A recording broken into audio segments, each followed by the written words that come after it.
Quarterback Baker Mayfield is unhappy with the Cleveland Browns and the way they've handled his situation, as he explained on the You Never Know podcast. "I feel disrespected, 100%, Mayfield said, because I was told one thing and they completely did another. That's what I'm in the middle of right now." But in reality, Baker brought all of this on himself when he requested a trade in March, telling ESPN that it's in the mutual interest of both sides for us to move on.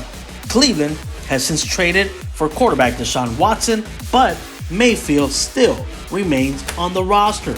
Mayfield first came to the Cleveland Browns as the number 1 overall pick of the 2018 NFL Draft, joining a team that had just one win over the previous 2 years combined. The 26-year-old had plenty of bright moments over the next 4 years, leading the team to its first playoff win since 1994 after the 2020 season. But things came downhill after a disappointing 2021 that ruined the excitement, featuring just 17 touchdowns with 13 interceptions in 14 games. Mayfield also dealt with a variety of injuries, and he had surgery to repair a torn labrum this past January.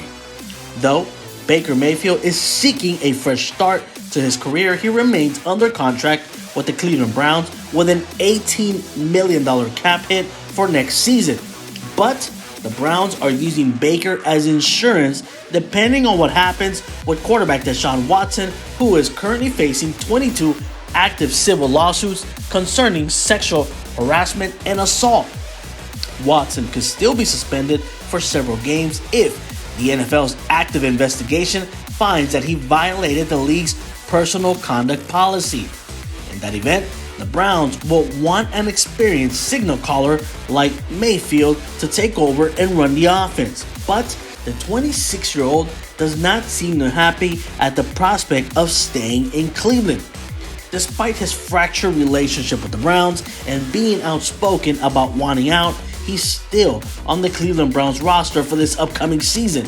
The team has struggled to find a trade partner and could very well keep Mayfield on the roster for next season. The real question is whether Mayfield will cooperate with efforts to trade him or take the position that he should be cut so that he can choose his next team. Given that Mayfield feels disrespected and, based on his own words, lied to, he may not be inclined to be a good soldier when it comes to the team's effort to treat him as a pawn in the game to get value for him and keep him away from teams like the Steelers. Either way, he's making over $18 million next season. The goal then is setting himself up for a deal in 2023. Ideally, then he'll go to a place where he can play and play well in 2022.